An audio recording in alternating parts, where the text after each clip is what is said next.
Hey guys, what's going on? Welcome back to another edition of the Between Numbers podcast. We have just had Wildcard weekend. That has passed, so we now know who are the four remaining teams in each of the conferences, and we have the divisional matchups coming up this week. All the home field teams, the division winners, they all picked up the win. So basically, all the wildcard teams is kind of a pointless round. If you could see it, you could argue at that, seeing as none of the wildcard teams actually won.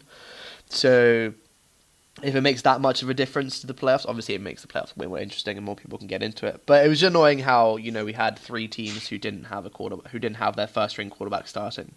And then, well, just me and Will talking beforehand, none of these games are really exciting, were they? No, like maybe the first half of Giants Packers, Yeah, I really enjoyed but that. all of those other games you could kind of tell from the first. I think by the end of the first half, you knew who was going to win, Mm. and they were just none of them were even like some of them were close that people didn't like. They weren't like they were low scores for a bit, but you just couldn't see the other team winning. And like even the Detroit Seattle game, the Lions held on pretty well for most of the game, but they were just getting nothing going on offense, and you just knew that it was just a matter of time before the Seahawks broke through and won that game. For sure. But yeah, it was a disappointing weekend, I have to say. Yeah, sure. Should we just go through the games? Just a little quick recap. I'm sure everyone knows what already happened. Just going to give you our points of view and what happened. Let's start off with let's just go in order. So first up, we have the Oakland Raiders taking on the Houston Texans in the wildcard weekend. The Raiders having Connor Cook starting for his first game. Which I think he's taken a couple snaps, but starting for his first game, I think, of the year. I mean, well, it's pretty good time to get experience straight up in the playoffs, but this is a difficult one.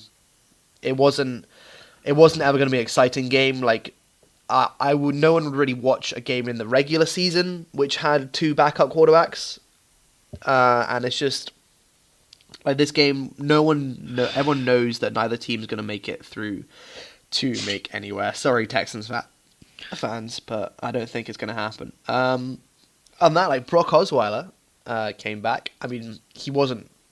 He didn't screw up. Yeah. I was like, he wasn't good. I mean, you can say he's pretty. He's hot right now. So he's on the up streak with that one TD pass and no interceptions. But in this game, it just wasn't exciting to watch. I mean.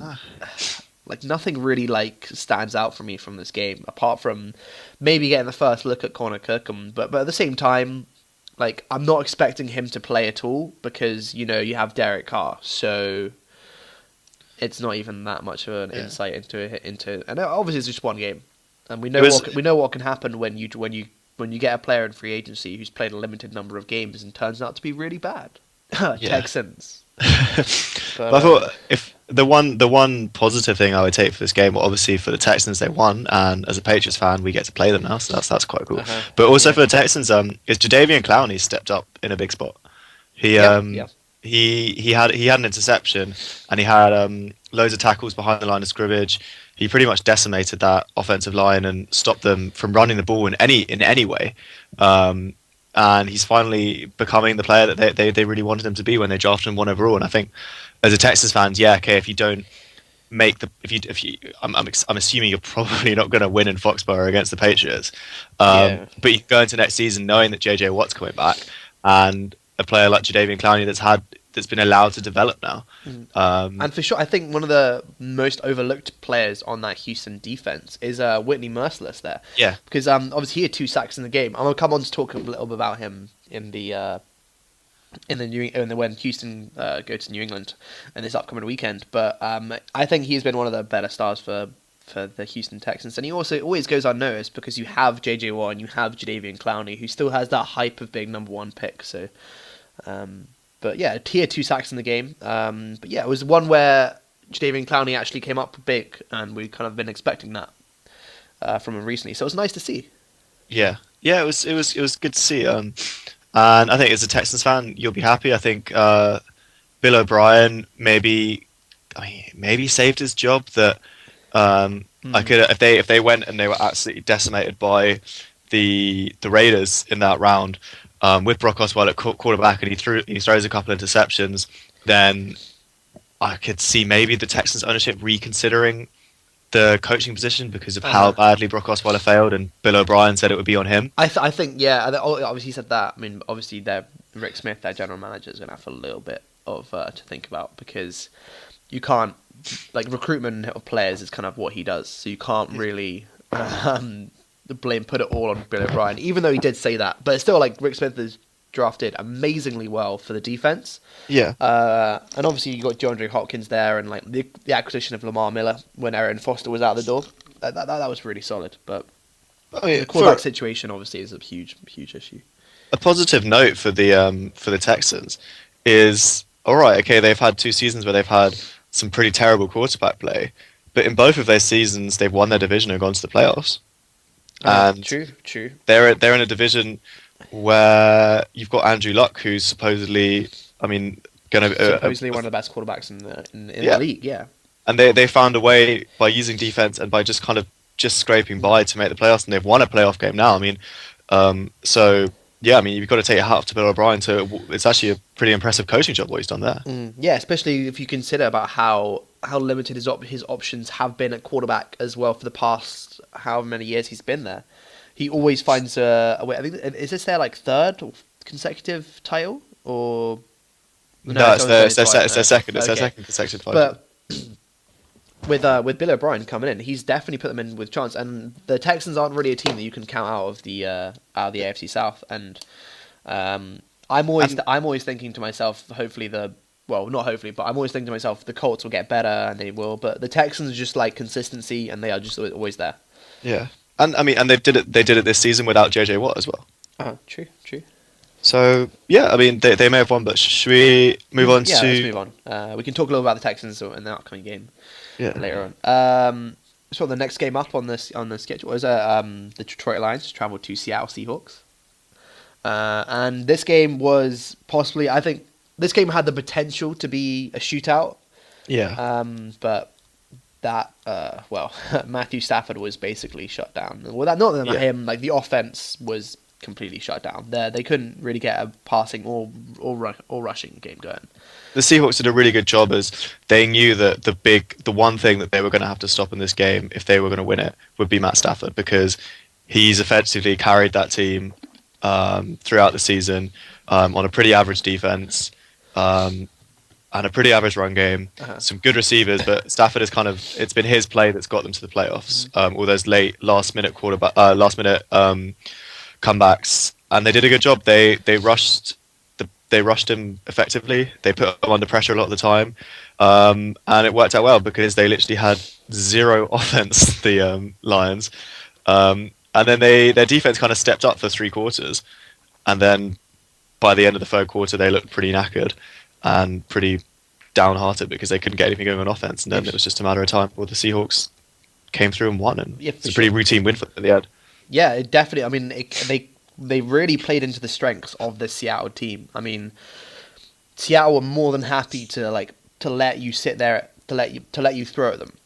Like, even though like they didn't get an intercept, they didn't pick him off or anything, but they're very happy to sit there and have the pass rush do its work, get there, put the quarterback under pressure, and that secondary is still one of, like, arguably the top secondaries in the game right now. So there's a lot of respect there, and I think that for the Lions, I'm just proud they had 13 first downs in the entire game. No way you can go into like a playoff game and get 13 first downs and think you're going to win.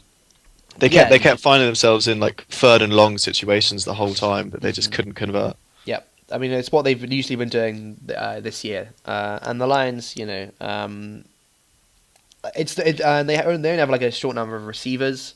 I think that came up a lot in this game, because they don't have, obviously Calvin Johnson retiring. They don't really have that big like go-to receiver for those tough ones, for those like 3rd downs, and you go to them and he's your reliable man to get it. They don't have that right now, and it is Matthew Stafford doing it on his own. But no, like he's never won a playoff game. The Lions still haven't won a playoff game since 1991. So, then I personally think that the Lions won't even. I think that next year the Packers and the Vikings will be better. So it's going to be tough for the Lions to get back into the playoffs again. But no one really expects them to go that far in the playoffs here. No. But just quickly for Seahawks, Thomas Rawls turned up in this game, 161 yards. Big time, yeah. Yeah, he broke a record for the Seahawks. So maybe talk of Beast Mode 2.0 could start. Maybe, I don't know. I mean, he's still got to. If he has a beast quake of himself, then maybe he can get there. But I don't know. He does have some shoes to fill, and like we thought he would like when Marshawn Lynch got injured in that season that he retired. When Thomas Rawls came in and almost got 1,000 rushing yards with like short number of games, but last year he wasn't about that much. It's tough for them. But the Seahawks, they're getting back to what they do best: good, strong defense, a solid run game, and then their play action passes, which is what they need to do. Yeah. As long as that offensive line holds up, the Seahawks are always going to be in for a shout. And they know how to win. They've been there and they've done it. Yeah, it was like a typical Seahawks thing. It's something that good teams do. The Patriots do it well, and the Seahawks do it really well. That you get to the playoffs, and these random players just start cropping up and have amazing games. Like Paul Richardson, who he barely had a catch all season, turns up and makes one of the catches of the season in the end zone. Yeah. And makes a bunch of plays. And that's such a sign of a really good franchise and a really well coached team that's run well from top to bottom, that they just have these players just sitting around all season and they bring them out when they need them. The Packers did it last year with Jeff Janis as well. The top franchises can do this. They can turn to players in any situation and know that they fit our system, so we can plug them in just when we need them. It works really well because obviously you could have the Lions would surely game plan for someone like Doug Baldwin, obviously, but you would never even think about what about this Paul Richardson guy. Like that's why it works so well. But anyway, let's move on to the next one. You have the AFC game between the Dolphins and the Steelers, and the Dolphins obviously having Matt Moore in this, no Ryan Tannehill. It's going to be a tough game without. And it was really for the Dolphins. Their run game didn't get going, and the Steelers didn't allow it. J.J. rushed for 33 yards.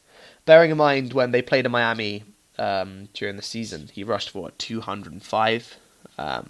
Just 172 yards off what he did. So noticeable difference there. But just for the Steelers as well, I mean, it looked like it was going well for them. Their offense was doing well, and they definitely took their foot off the gas pedal. I mean, watching this game and with Big Ben having that injury that he currently had, I can't remember what it is. I think it's somewhere on his thigh. But there was even talk from the broadcasters and the commentators of the game when I was watching that they were up so much in the first quarter, and they were even they could even bench Big Ben for the next. Not get him injured, bench him, bring in their backup quarterback, and they'll be fine. They didn't do that in the end, but it was really good having that option for the Steelers. And the Steelers, they only threw 13. They threw 18 passes. They attempted 18 passes, made 13 of them. But that run game from Le'Veon Bell, 167 yards, just crushed Miami. Yeah, Le'Veon Bell turned up in a really big spot today. And he showed again why, despite the fact that he's had suspensions, he's had injuries, he is still probably one of the top 3 running backs in the league because he turns up and runs 160 yards. But I thought for the Steelers a big thing as well is they absolutely destroyed Matt Moore. They sacked him 5 times. There's an investigation going by the NFL now, just if they adhered to the concussion protocol, because there was that one play where Matt Moore literally got knocked out. Absolutely smashed, yeah. And then he was back in on the next play or something. Yeah, there was one snap taken, I think, and then I think by the I can't remember who their third string quarterback is. T.J. Yates, was it? I think. Yeah, I think so. And then which was a running play, but then Matt Moore came rushing back in. I thought he was out for the count. It was a huge hit. Yeah, there was the Dolphins players were pretty upset about the hit because it was quite a cheap shot from the Steelers to do that. It was a completely legal hit, but it's the kind of thing where it's definitely a cheap shot. Yeah, but that's what the Steelers always do quite well. They play hard defense. And for the Steelers, their offensive trio of Roethlisberger, Bell, and Brown. I mean, Brown had 124 yards of 5 receptions. So like they're doing now. There's a good little kickstart to their playoff. Yeah. Right, should we move on to what I thought was the best game, but turned out I thought was going to be the best game, but turned out to be one which was distinctly average. Here were the New York Giants, who travelled to Lambeau to take on the Green Bay Packers. And it wasn't a game which, until halftime, I was really enjoying it. And then, like, Aaron Rodgers hits a Hail Mary again. Not really sure how he does it. But it seems to be anytime he chucks the ball up, it can just happen. And it just seems to be that he's just the man for it. And maybe the Packers have really good Hail Mary coverages down the field, but it always seems to be like someone tips it, or just people don't get the spot of the ball correct, and they're too far behind the ball, or too far in front of it to make a play. And Randall Cobb was just there for the easy for the easy catch. Really, there was no one else really around him. It's also the way that Aaron Rodgers, when he does a Hail Mary, because his movement in the pocket is so good when he hasn't got a hamstring injury, and he extends the play so well, allowing the receivers to get in a good position down the field. He is like possibly the best in the NFL at doing that. I think. Because I don't know how he's one of those players who you always think he's kind of like we know how good he is at escaping pressure, and he does it so well. And it happens like a week in, week out, and his throw on the run is one of the best. I think that's what if you're going to stop the Packers, you really need to do that. You need to stop Aaron Rodgers himself, because if he gets outside the pocket, it's kind of over.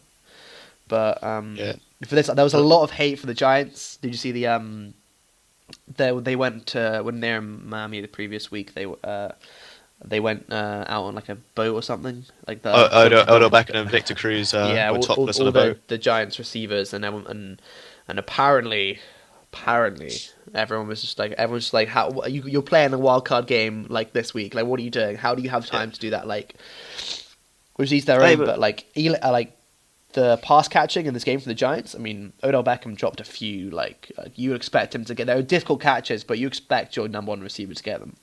Yeah, I think taking this whole like Miami boat situation, I think like in terms of, they want to go do that on their days off, go do it. That's fine. Like, I know a lot of players do that. Like Tom Brady said, he used to fly home to California on days off. Like do whatever you want. It's your day, as long as you get back to training the next day. But I think the problem was that, because I think Odell Beckham, I think he's quite immature, that I don't think he realised what would happen, that if he gets photographed there, he plays in New York, a place where everything gets over-exaggerated, you're constantly under the spotlight, and him as well being a star in the NFL, I think it was more the backlash that got to him. I don't think it was the actual trip that ruined it. I think it's just the media got into his head, and you can always tell that once someone gets into his head, his game dips so well. I mean, he dropped a touchdown pass, he dropped 2 crucial catches in the second half on a big drive for the Giants, and I think it kind of shows that if he's at a crossroads, if he wants to go out and continue being a top player, he's got to sort out these issues he had, because it's constantly coming up for the Giants. And a lot of Giants players came out. Eli Manning came out talking about it, saying like, this guy's got to grow up if he wants to be a top receiver and win Super Bowls for the Giants. He's obviously a very talented player, and we've seen that, but he's got a lot of issues he needs to sort out. And obviously his reaction at the end of the game as well, smashing a hole in the locker room with his helmet, kind of shows the level of he's able to deal with pressure.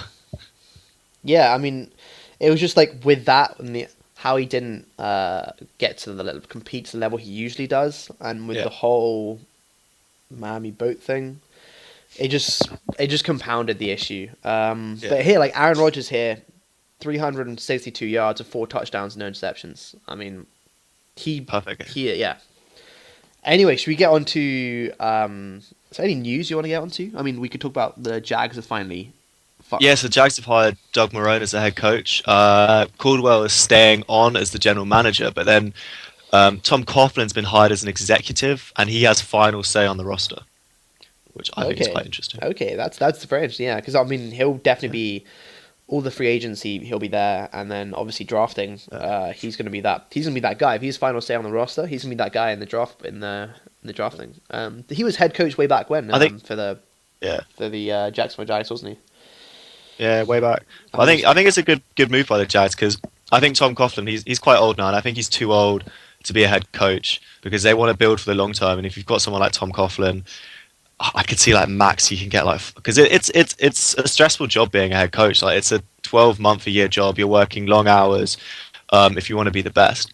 And I'm not sure how much Tom Coughlin's got left in the tank, but having him in the building as an executive, just that experience he brings of winning 2 Super Bowls, constantly, he knows how to draft players. He knows the right players to pick, and I think that will that'll do really well for the Jags because the Jags they have zero experience of anything. Like they're a really young franchise, and I think having a guy like that in there, the building, to talk to the coaching staff, to have final say on the roster, in theory, I think would be really good. But I don't know, there could be a problem where the dynamic between the GM and him kind of goes tits up at some point. But True, yeah. We'll see. It's a nice idea. Yeah, it's ambitious. I like it's going to be from them. I mean, obviously we've seen what the work that Tom Coughlin can do with the Giants. And, you know, it's still a young Jags team, so it's one of those we were talking about last week. It's definitely one of the more interesting job opportunities that we have there. Anyway, should we get on to this weekend's matches? Yeah. May as well do our predictions and chat about the games and whatnot.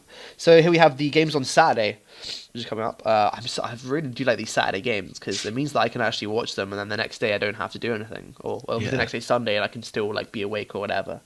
All right, so first up we have probably one of them. I think this could be one of the toughest games to call. I reckon.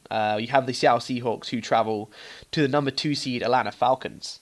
And this is a weird. So these two teams played each other in I think it was week 6 where the Seattle Seahawks beat them 26-24. But that was in Seattle, so I know it was more of a shootout. And it was takeaway off Julio Jones like tip catch really, or pass was meant to go to Julio Jones, which kind of got the win for the Seattle Seahawks when they could go down the field and kick the field goal at the end. But this is an interesting one for the Falcons because they are in a kind of a odd position here because their offensive coordinator, Kyle Shanahan, is being touted for many and interviewed for like a few a few head coaching jobs. So it's possible that he might move on the next year. So obviously we know how good the Falcons' offense is. I think throughout the entire course of the season they scored like the 8th most points in like tied 8th most in NFL history.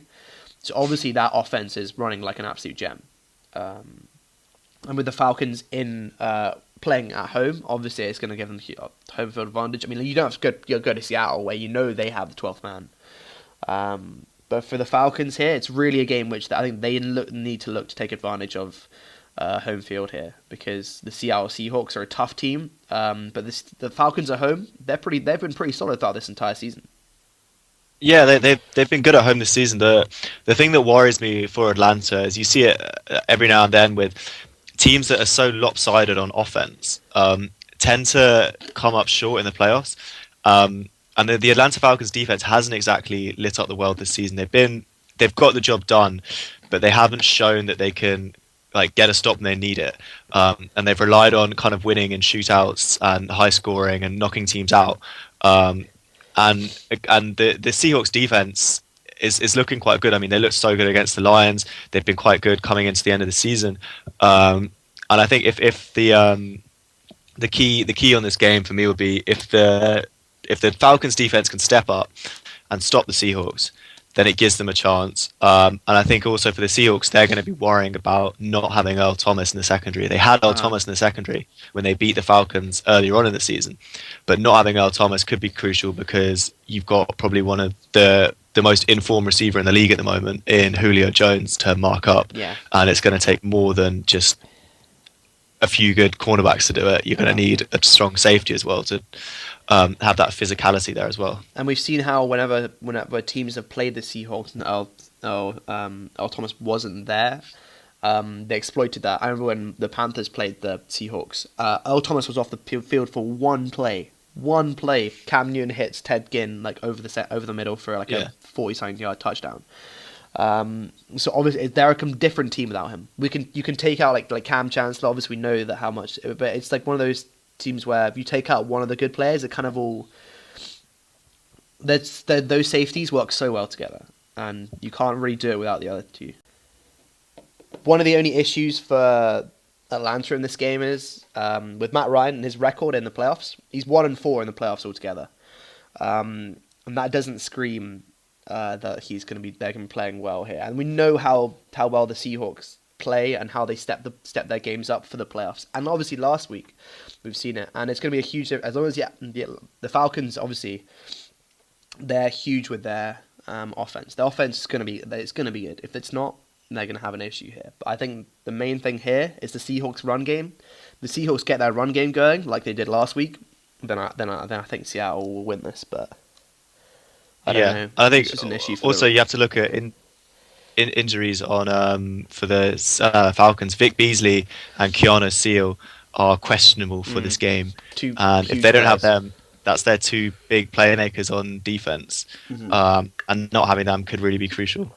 Yeah, they've definitely been like step out stars. I mean, obviously Keanu Neal's just been drafted this year. He's been one of the you could talk about him for defensive player of the year behind Joe Bosa, I think.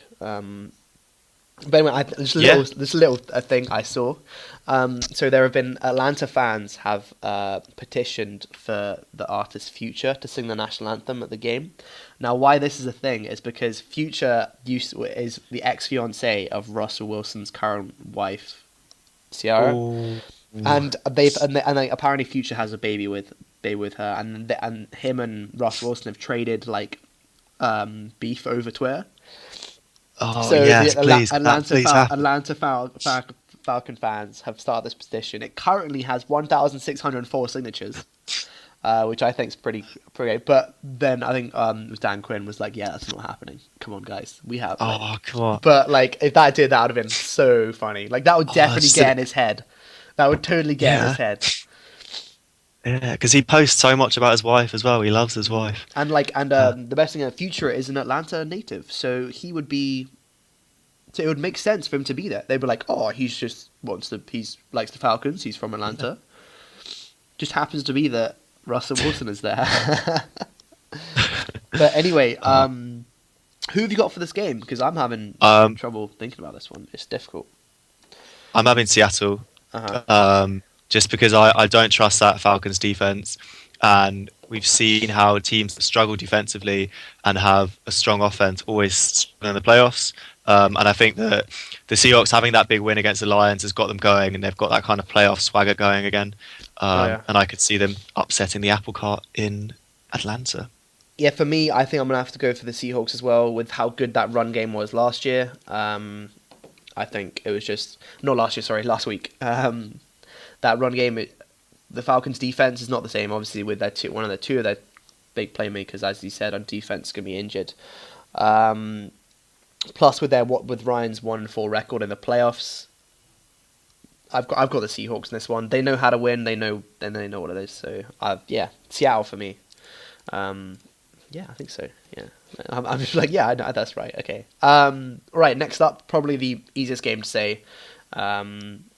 About what's going to happen is Houston, who travel to New England to take on your Patriots. Anything you want to say about this game?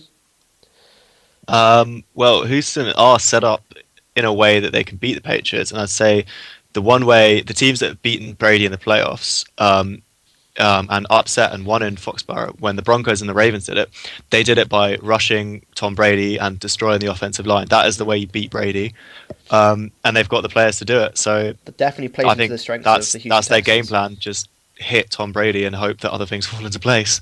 Just a quick note: how I was talking about Whitney Mercer earlier. He leads the Texans in sacks, QB pressures, and hits, and only Khalil Mack and Von Miller have more sacks since the start of last year, if you include the playoffs.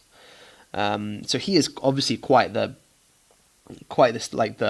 of the best pass rushers in this game. And obviously, I think with him and Jadeveon Clowney, even without JJ Watt, it's still a prominent, very good offensive line. Interesting enough, this could be ex-Patriots, now Texan Vince Wilfork's last game. I hear he's been contemplating retirement. It shows that he was always a Patriot that he's finishing his career in Foxborough. It could be. I'm not sure if it's the case, but I've just heard rumours that it has been. And the Texans and Patriots played each other once in a 0-27 win for the Patriots. Interestingly enough, all of these divisional matchups, the teams who are playing each other have already played each other in the regular season, which I think is pretty cool. What I have written down here is for Houston is throw the ball to Hopkins, but otherwise I'm not really sure what you can do. Although he will have throwing the ball is harder than you think by being Houston. I don't know. Brock Osweiler seems hot after that win last week, so he's on it. But the thing is, it'll be DeAndre Hopkins versus Malcolm Butler. Interesting matchup. I quite like that. I would quite like to see that. Obviously, a little bit of an issue, but Patriots for me here, not really a question in this one. Yeah, I'm going Patriots as well. It's isn't it like it's one of the most one-sided betting odds in the playoffs for a while? I mean, just with what's going on at quarterback, with even the Raiders playing this game against the Patriots, it just seems to be the same thing. And how you guys beat them 27-0. I mean, if they get a point in this game, they might be quite happy. Yeah. But anyway, so that's probably the shortest segment we'll have on one of these games because it's just such a game which we don't really need to talk that much about. Anyway, moving on to the other AFC game. We have, I think, this is my most interesting matchup, I think, for this weekend, which is the Pittsburgh Steelers, who travel to Arrowhead to take on the Kansas City Chiefs. And obviously, the Chiefs have home field advantage here, which is very important for them because everyone knows, if you want to go away to anywhere, you don't want to go away to Kansas City because their fans and their home field advantage is probably the best one in the league. It's crazy watching a game there. It just seems to be one of those games, and the Chiefs are always great at home as well. Yeah. So in the regular season, the Steelers kind of ran over the Chiefs in this game, but I mean, my feeling of this is I'm not going to underestimate the Chiefs. We underestimate the Chiefs all season, and I think as well, Ben Roethlisberger, he's got that ankle injury at the moment that he aggravated against the Dolphins. So if there's a chance that Roethlisberger isn't fully fit, I would give that as a huge disadvantage because of how badly the Steelers play when they haven't got Roethlisberger at full fitness. And I think the Chiefs are well set up to stop the run game. And I think they have playmakers all over the place, especially on defense. And I think they've shown this season that they can play situational football really well. What the Patriots do really well, they just adapt to what's around them. And I think Andy Reid will be out to prove a point in this game that he's always been said that he can't do it in the playoffs. But I feel like this could be a turning point day for the Chiefs and Andy Reid. Mm-hmm. I feel that a lot of people are writing off the Chiefs here. Although there's a lot of this game, I think is just the most the one I could see either team winning the most because there's such an evenly matched game. Sure, back in I think it was week 3-4 or something. The Steelers beat them 27-14. But the Chiefs then got rolling as they usually do. I mean, they came through with the series of wins towards the end of the regular season to get this bye week. So they've had these 2 weeks to prepare for whoever they thought was going to be in the game. And I'm pretty sure it was kind of obvious that it was going to be the Steelers. And it's one of those games where the three for the Steelers, for the three players on their team on offense, Big Ben, Le'Veon Bell, and Antonio Brown. It's one of the first times that they've all been together without one of them being injured obviously Big Ben's a little bit slightly injured, but we've had Antonio Brown been out of the game through last year and against the Bengals. But it's one of the first times they've had them all together at once. So it's interesting to see if they actually pull together as a team and they can actually produce because that offense needs to be on fire. And the run game for the Chiefs, they have one of the best defenses in the league. and their secondaries, like their front seven and their secondary, are equally like the top five. It's gonna be interesting to see how Antonio Brown and Le'Veon Bell do against those the Chiefs effectively, because I think the Chiefs defense is good enough for stopping the run game to cause Le'Veon Bell huge problems. But we all know how great he is, and I still think he's the best running back in football. I mean, they have the best running back and the best wide receiver right now, I think. So it's the question if those three can if the offense meshed together and works, then the Steelers should have a real shot at this. But for me, Kansas City I don't know, that home field advantage is so good for them. Yeah, they play so well at home. We've seen so many great, good quarterbacks go into Kansas City this year and just kind of crumble. And I think having that week off as well will have really worked wonders in Kansas. It should do for Kansas, but interestingly, they are 0-3 after a wild card bye. So every time they've gotten to this position, got number 2 or number 1 seed, they've lost. But obviously, it's different to turn around. But the Chiefs, they have they're joint most in the NFL for turnover differential. So they've had plus 15 turnovers in their favor, 16 in their favor.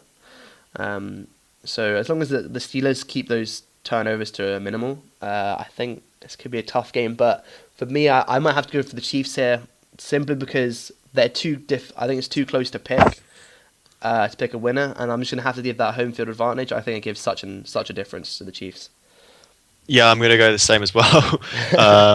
For me, it's more that I don't want to pick against the Chiefs because I don't want to underestimate the Chiefs at the moment because I don't know, I've got a sneaky feeling about them. I mean, we always thought that it was going to be the Patriots versus the Steelers or the Chiefs in the AFC Championship game, and we'll just find out who it is. Not to take anything away from you Texans, but I really don't think it's happening. Imagine a Chiefs Patriots game in the AFC Championship game where they both play situational football, so they both do nothing and just wait for the other team to do something. Yeah, it would both just be like and then react to it. run game, short slant, run game. But I don't know. Anyway, so I got the Chiefs. So interesting. Right, the last game, probably one of the most exciting ones. Although I think the Chiefs Steelers is the most exciting game, would be the Green Bay Packers, who travel to Dallas to take on the Cowboys. And these two teams met in the regular season as well. Obviously, all of them have. Back in Week 6, this was up in Green Bay, and Dallas went up to Green Bay and won 30-16. So all cards are pointing, I think for me, all things are pointing towards the Cowboys for a win here. But I'm not too sure. There's one stat I have here for this game which I quite like, which is no rookie running back who's led the NFL in rushing yards has made it to the Super Bowl in their rookie year. So stats looking like Ezekiel is not going to be able to carry them to the Super Bowl. But I mean, obviously it's a tough one. They have to win this game, and then the Cowboys, if they win, obviously they'll have home field advantage for the AFC Championship game. I think whoever wins this game is going to the Super Bowl. Yeah, I think as well. But I found it's been a weird week for the Cowboys this week, that you've had two kind of traditional NFC powerhouses in the last couple of years, who have been very inconsistent this season, but both had a very good playoff game last week. Mm-hmm. And suddenly the Cowboys have been overshadowed. That everyone realizes, oh crap, yeah, this is rookies on the team. And you're thinking, we have no idea what's going to happen. Like Dak Prescott, we've never seen him in this scenario, but we've seen Aaron Rodgers countless times in this scenario. We've seen him do it last week. He pulled a Hail Mary out of his arse. Yeah. So we have absolutely zero. All we know is that they have a good offensive line, and we know that offensive line is going to turn up because they've been there for ages. But we don't know if Dak's going to crumble. But I couldn't actually see him crumble. But I am, despite what I just said, I am actually leaning more towards Dallas in this game, because I think that's really, really strong offensive line has just made that offense so unstoppable. And the Packers do have a slightly below par defense. That the Giants were only a few dropped catches away from scoring a lot of points last week. True, yeah, for sure. And I don't think that the Cowboys are going to let those opportunities go, like the Giants did. So I think that could be a problem for Dallas. But then, if it comes to a really tight game, I would edge it towards the Packers, because you know what, Aaron, you want Aaron Rodgers in that tight situation. I mean, I would really, really like a Packers-Patriots Super Bowl. Yeah. Aaron Rodgers versus Tom Brady, because I don't think I don't think you guys played each other on the big stage yet.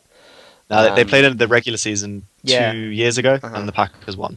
But I mean, like that, like there's so much debate of Brady, Rodgers, who's better. Be whatever side of the debate you're on, but what that would be such a. I kind of want to pick the Packers just because I want to see that matchup.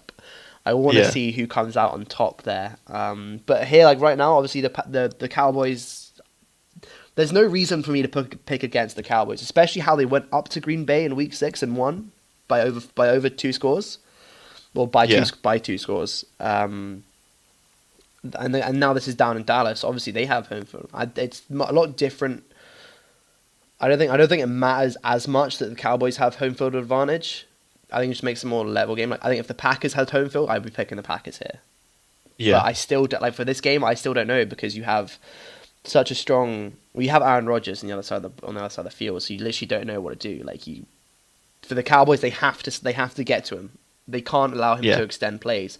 But the Cowboys' defensive line has been good, but it needs to be like the better. It needs to be the best to play against him, because we've all seen all the plays that he extends by running out of the pocket and throwing on the run and everything. So if they can do that, the Cowboys should be fine here. And also, I think the Packers' run game. The Packers won't be able to stop Dallas's run game.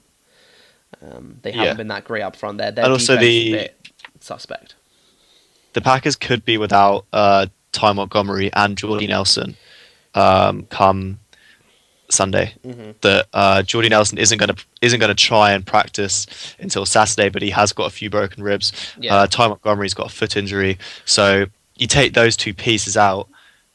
You know how the Packers' run game is that they have this wide receiver Ty Montgomery playing as like running back, wide receiver. I mean, we've all heard about like your running backs who can run the ball and catch out of the backfield. Obviously, Ty Montgomery can do that because he's a receiver, but it's going to be a big ask for this. I mean, the Packers' offensive line versus the Cowboys' offensive line versus the Packers' defensive line is really where I think this game's gonna come down to.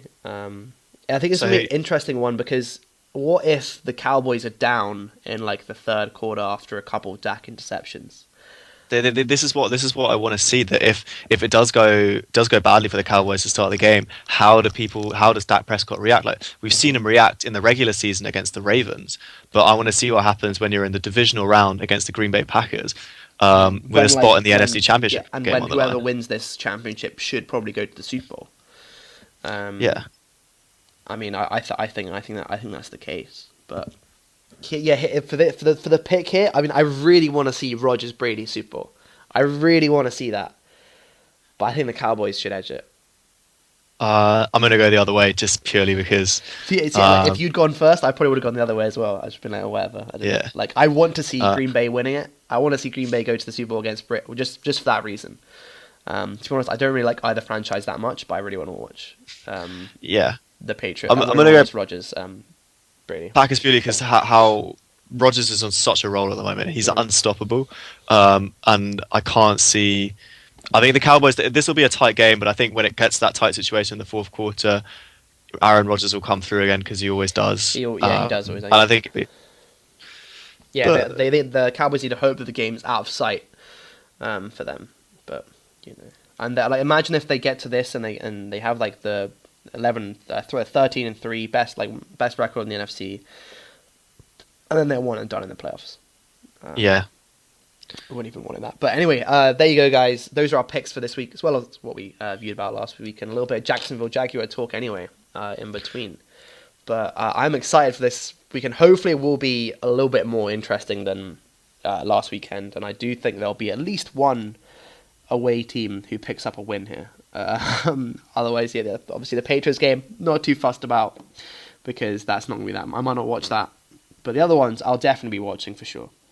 Anyway, guys, hope you enjoyed the divisional round. Good luck to whatever teams you're in there, and we'll catch you guys next week.